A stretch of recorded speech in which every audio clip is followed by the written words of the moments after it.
तो देखो 9 वाले क्वेश्चन है भाई 3 minus root 5 3 plus 2 root 5 is equal to a root 5 plus b। ठीक है जी, आपको सिर्फ LHS को लिखना था। 3 minus root 5 3 plus root 5 done है।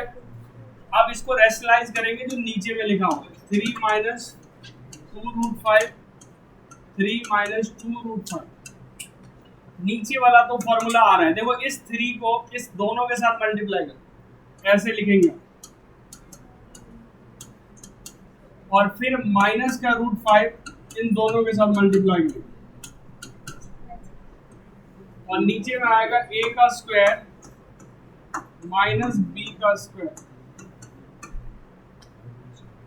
देखो इसको इससे मल्टीप्लाई करो कितना होगा 9 6 रूट 5 3 रूट 5 प्लस 2 इंटू 5। देखो रूट 5 को रूट 5 से मल्टीप्लाई करोगे तो 5 ही बचेगा। यहाँ देखो 9 और यहाँ पे 2 का स्क्वायर 4 इंटू में 5।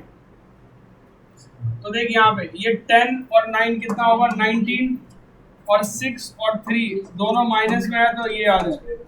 और इन दोनों को बताओ 20 में से 9 को माइनस करोगे -11।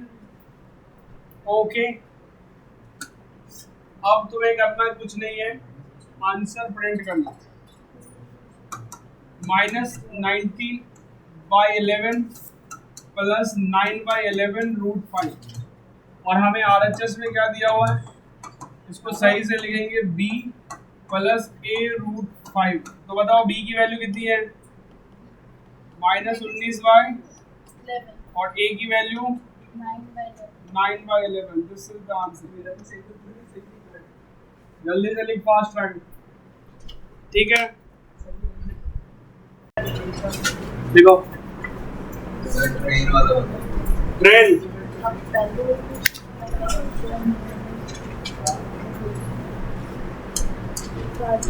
हाँ जी NCERT है।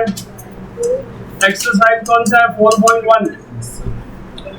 4.1 क्वेश्चन के हम लास्ट से बताना शुरू करते हैं। ठीक है जी, लास्ट 4.1 के लास्ट सबसे इम्पोर्टेंट क्वेश्चन है जिसका आपको आंसर भी निकालने हैं।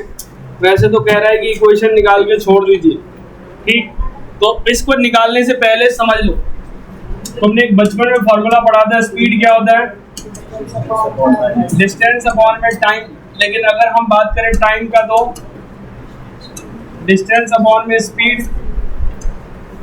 ठीक है, यही। अब तुम कॉमन सेंस ये बताओ कि अगर तुझे यहाँ से दिल्ली जाना और तुमने स्पीड तुम्हारे दिल्ली का डिस्टेंस यहाँ से तो फिक्स है, तुमने कार से 60 किलोमीटर पर आवर से गए और तुमने गलती से देखा कि मान लो इस प्रोसेस में तेरा आधा घंटा लगा 30 मिनट, ठीक, तुझे लगा कि मुझे पहुंचना था 20 मिनट में, तो तुम अपनी स्पीड को बढ़ाओगे घटाओगे? और बढ़ाना होगा। मान लेते हैं कि हम 20 किलोमीटर और बढ़ा दिया, अब पहले से कम समय लगेगा। तो ये चीज ध्यान रखना कि अगर स्पीड ज्यादा है तो टाइम कम लगेगा और स्पीड अगर कम है तो टाइम ज्यादा लगेगा। यहां पर एक क्वेश्चन दिया हुआ है, तुम्हें ये चीज को समझना जरूरी है।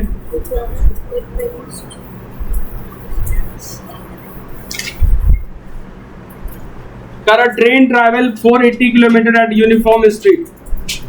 If the speed has been 8 km less, it would be take 3 hour more. Same distance. तो स्पीड वगैरह वगैरह बताओ, ट्रेन की स्पीड क्या है? तो देख दो ध्यान से, डिस्टेंस गिवन है तो पहले लिखना होगा लेट। क्वेश्चन नंबर सेकंड का फोर्थ है, फोर्थ ही है ना, पहले लिखोगे let the speed of train. Speed of train जो है वो x किलोमीटर पर आवर। वहां पर ये क्वेश्चन जितना बार भी लिख दोगे उतना बार कम पड़ जाएगा।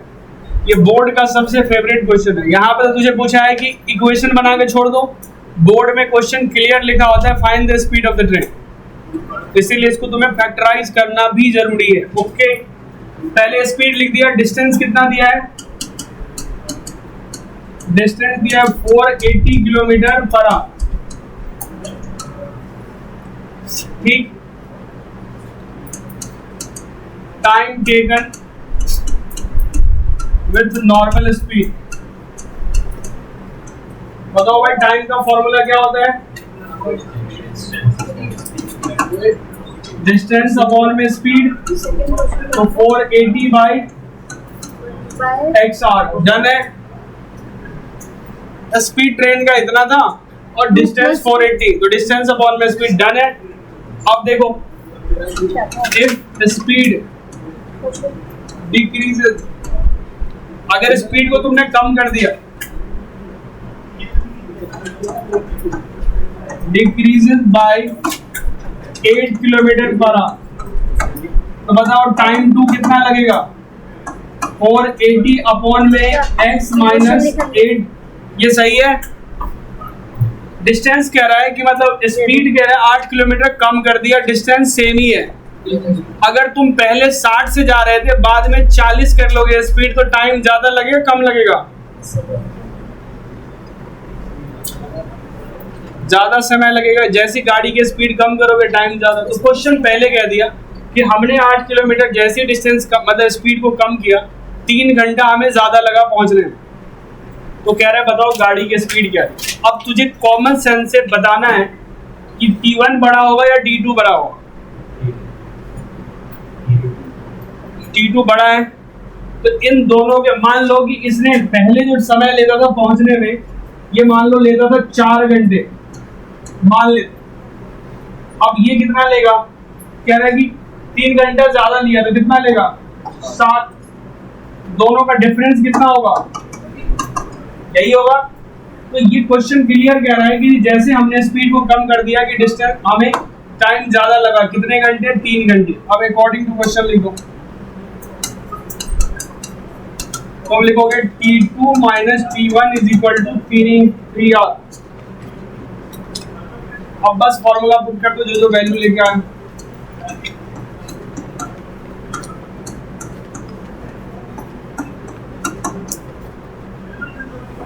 ये आगे सो 4, देखो इसको सॉल्व कैसे करेंगे। पहले 480 को साइड में पकड़ के रखेंगे, रख दिया कॉमन। देख भाई इधर हेलो सॉल्यूशन, पहले इसको साइड में ले लो, इसके बाद तुम्हारा काम आएगा x minus 8 minus 1 by x equal to 3।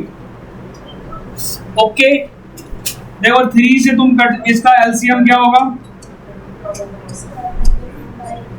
इन दोनों को मल्टीप्लाई हो जाएगा, x इंटू एक्स माइनस 8, इसको इधर क्रॉस मल्टीप्लाई ऐसे करोगे, x माइनस एक्स माइनस 8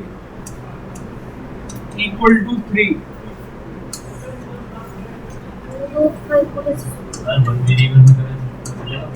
क्या ये तो सारे 1 वेरिएबल ही चल रहा है। गलत है फिर, 1 वेरिएबल x का 3। अच्छा, तो 1 वेरिएबल और क्या तरीका तूने करा है? आज इसको मल्टीप्लाई कर दो, नीचे नीचे क्या होगा? X square minus 8x। देखो यहाँ पर 3 था, 3 से तुम इधर भी मल्टीप्लाई कर दो, 3 से इधर भी, ये कितना हो जाएगा? 160। ये कैंसिल हो जाएगा, बचेगा 8, और नीचे में बचेगा x square minus 8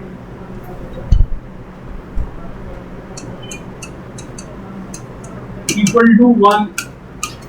cross multiply करो, x square minus 8x is equal to, बताओ 60 इंटू 8 कितना होता है?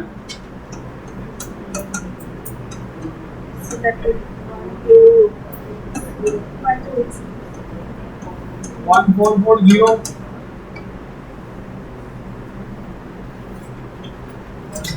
ये गलत है। ये आ जाएगा 48,828, यही आएगा।